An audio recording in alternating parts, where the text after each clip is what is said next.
समन्वय स्थापित करते हुए अपने जीवन को जी रहे हैं एक आदर्श के रूप में, उनसे मैं अनुरोध करता हूँ कि आएं और अपने विचारों से मिलाप करें। श्री भैया भैया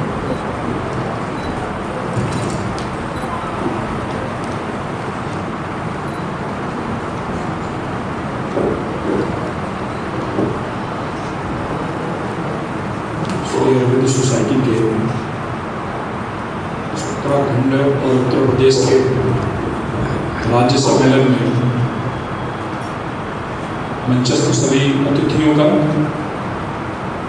विशेषतया आजकल पूरी दुनिया को भारत की अध्यात्म और संस्कृति से उन्हीं की भाषा में, उन्हीं की शैली में, उन्हीं के मानदंडों के आधार पर परिचित कराने के लिए निरंतर अहिर्निश जो प्रयास कर रहे हैं, और प्रयास ही नहीं कर रहे हैं, प्रभावी प्रयास कर रहे हैं। ऐसे राज्यसभा के सदस्य और हम सभी के बड़े भाई आदरणीय सुधांशु मित्तल जी का मैं अयोध्या की धरती पर बहुत, सुधांशु त्रिवेदी जी का मैं अयोध्या की धरती पर बहुत बहुत स्वागत करता हूँ, अभिनंदन करता हूँ। साथ ही साथ यहाँ पर जो अरविंद सोसाइटी के उत्तराखंड के और उत्तर प्रदेश के जो सम्मानित प्रतिनिधिगण आए हैं, मंचस्थ के जो अध्यक्ष बैठे हुए हैं, संचालक महोदय, सबका मैं अयोध्या की धरती पर स्वागत करता हूँ। पारब्रह्म परमेश्वर सगुण रूप श्री राम, जो भी जन आवे यहाँ सबको सीताराम। आप सबको प्रणाम करता हूँ, आप सबका स्वागत करता हूँ। भगवान राम के चरित्र को लेकर और श्री अरविंद जी का जो संदेश है उसको लेकर यह जो चर्चा चल रही है, जिसका विषय परिवर्तन डॉक्टर JP सिंह जी ने किया, और वो जो भगवान के चरित्र में सकारात्मकता, उसका समन्वय, जो श्री अरविंद जी की प्रेरणा से या अरविंद जी के दर्शन के अनुरूप जो उसकी समानता है उसको दृष्टिगत कर रहे थे। और वह पंक्तियाँ मुझे भी बहुत आकर्षित करती हैं कि जब किसी एक व्यक्ति का वनवास हो गया हो, अपनी पत्नी के साथ वो वाल्मीकि ऋषि के पास पहुंचा हो और ये पूछ रहा हो कि मुझे रहना कहाँ चाहिए, तो वाल्मीकि जी ने सबसे पहले व्यथित होकर पूछा कि अरे आप यहाँ कैसे। अब यह सकारात्मकता की अति हो सकती है कि मातु वचन पिता वचन पिन माँ के भाई भरत अस राम, मोको तरस तुम्हारे प्रभु सब मम पुण्य प्रभाव। मेरे माता जी का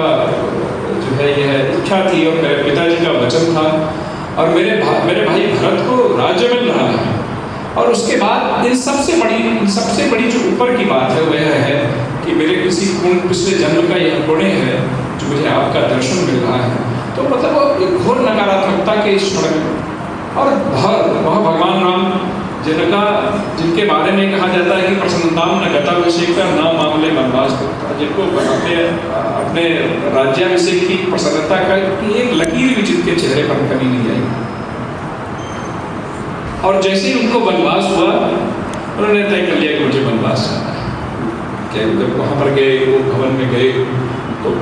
दशरथ जी इस स्थिति में नहीं थे कि कुछ कह सकें। तो उनसे उन्होंने कहा, कैकेयी जी ने कहा कि पिता तुम्हारे मोह में तुमसे कुछ कह नहीं पा रहे हैं, और उन्होंने तुम्हारे लिए वनवास और भारत के लिए 14 राज्य और तुम्हारे लिए 14 वर्ष का वनवास तय किया। और बिना क्षण गवाए उन्होंने तुरंत निर्धारित कर लिया कि मुझे वनवास जाना। और इससे भी बड़ी घटना तब होती है जब वो कौशल्या माँ के पास पहुँचता। कौशल्या जी ने कहा कि क्या बेटा कुछ खा पी लो, तैयार हो जाओ, आज तुम्हारा राज्याभिषेक है। तो उन्होंने कहा कि नहीं, पिता ने ही मुझे कानून राज्य, मेरे पिता ने मुझे जंगल का राज्य दे दिया है। तो कौशल्या जी ने कहा कि ये बताओ, तुम्हारे पिता ने कहा है कि माता कैकेयी ने कहा है, तो अगर पिता ने कहा हो तो मैं कहती हूँ तुम वनवास मत जाओ, क्योंकि पिता से माँ का रोल बड़ा होता है, और मैं कहती हूँ कि तुम वनवास मत जाओ। लेकिन अगर तुम्हारी माता ने कहा है कि तुम्हें वनवास जाना है, तो तुम्हारे लिए सत अवध के समान, अयोध्या की 100 गुना ज्यादा तुम्हारे लिए जंगल तुम्हारे लिए काम में है, तुम अभी जंगल चले जाओ। तो वह चरित्र की जो महनीयता है, जो हमारे सनातन धर्म की ही नहीं पूरे विश्व की संस्कृति के पृष्ठ, पूरे विश्व की मानवता की एक धरोहर है, उस चरित्र की महनीयता की जितनी भी संभावनाएं हो सकती हैं, मानवता अपनी विसंगतियों से ऊपर उठकर अपने चरित्र के माध्यम से जिन भी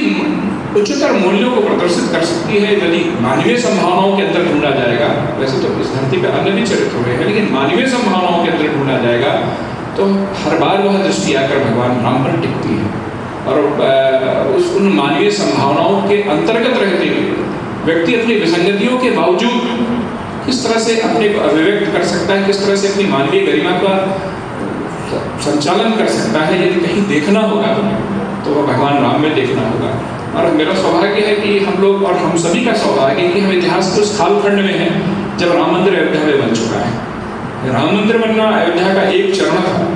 लेकिन पूरी दुनिया की संस्कृति में राम जी की भूमिका को निर्धारित करना और उस संस्कृति को उस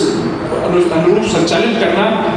यह भूमिका भी अयोध्या से शुरू होने जा रही है। और मुझे लगता है कि इस तरह के सम्मेलन, इस तरह के विद्वानों का आगमन, डॉक्टर सुधांशु जी जैसे लोगों का आगमन, या कहीं कहीं उसी कड़ी को ढूंढने का, उसी पूरी बिंदु को ढूंढने का एक वजह है कि हम लोग अपनी बड़ी सांस्कृतिक भूमिका के लिए धीरे धीरे हम लोग तैयार हो रहे हैं। और एक बात कह के अपनी वाणी को विराम दूंगा कि राम जी को जानना है तो उनके अमृत रूपी प्रेम को जानना है तो उनके विरह में, उनकी स्मृति में, उनके स्मरण में, उनको पाने की आग्रह में, उनके चरित्र के अवगाहन में, उस चरित्र को अपने उतारने में, इन सभी प्रक्रियाओं से गुजरना पड़ेगा। मेरे गुजरे नहीं हो सकते। और जिनको पीड़ा नहीं होगी, जिनको अपनी उनसे दूरी का अनुभव नहीं होगा, जिनको उस दूरी को खत्म करने की, जिनके अंदर जिज्ञासा नहीं होगी, जिनके अंदर तड़प नहीं होगी, पीड़ा नहीं होगी, वह उस क्षेत्र में एक कदम भी आगे नहीं बढ़ा पाएंगे। और रामचरितमानस के सूत्र वाक्य के साथ कि प्रेम अमीय मंदर ग्रह भरत पयोधि गंभीर मत प्रकटे सुर साधवित कृपा सिंधु रघुवीर। ये जब तक वह प्रेम रूपी अमृत को के लिए विरह का, वह भगवान से दूरी का या अपनी क्षुद्रताओं का, अपनी विसंगतियों को लेकर खुद की आत्म पीड़ा का, खुद के आत्मचिंतन का बोध व्यक्ति में नहीं होगा, तब तक वह बोध आपकी पीड़ा संगठित नहीं होगी। और जब तक पीड़ा संगठित नहीं होगी, आपके प्रयास संगठित नहीं होंगे, तब तक वह प्रेम रूपी अमृत आपको नहीं प्राप्त होगा। मुझे लगता है कि अयोध्या हमारी वह साधना की भूमि है, उसमें वह सामर्थ्य है कि यहाँ के वातावरण में, यहाँ पर रहते हुए व्यक्ति को कब भगवत प्रेम की प्राप्ति हो जाए, कब उनसे प्राप्त करने की जिज्ञासा हो जाए, यह जो शब्ददायिनी मोक्षपुरियों का वर्णन आता है, उसके पीछे जो मुझे लगता है कि वो भावना यही है कि अयोध्या में रहते रहते उनके चरित्र और कथानक से जुड़ते, उनकी भौगोलिक स्थितियों से जुड़ते, उनके स्मरण से जुड़ते व्यक्ति को कब वह मना स्थिति प्राप्त हो जाती है कि अब हमारी अब लो नसानी, अब न नसनी, अब तक जो हुआ तो ठीक है, लेकिन अब मुझे करना है। तो यह इस कारण से अयोध्या मोक्षदायिनी है कि वह आपकी उस पीड़ा का उद्रेक प्रदान करती है आपको। आप सबको भी उस पीड़ा का उद्रेक प्राप्त हो, ऐसी मेरी मंगल कामना है। और मैं यहाँ पर आए हुए सभी अतिथियों का स्वागत करते हुए, यहाँ पर मंचस्थ सभी अतिथियों का स्वागत करते हुए और अपने को सौभाग्यशाली मानते हुए कि जिनको हम लोग क्लिप्स में या टीवी पे कभी चलते फिरते सुनते हैं उनको साक्षात तो इस समय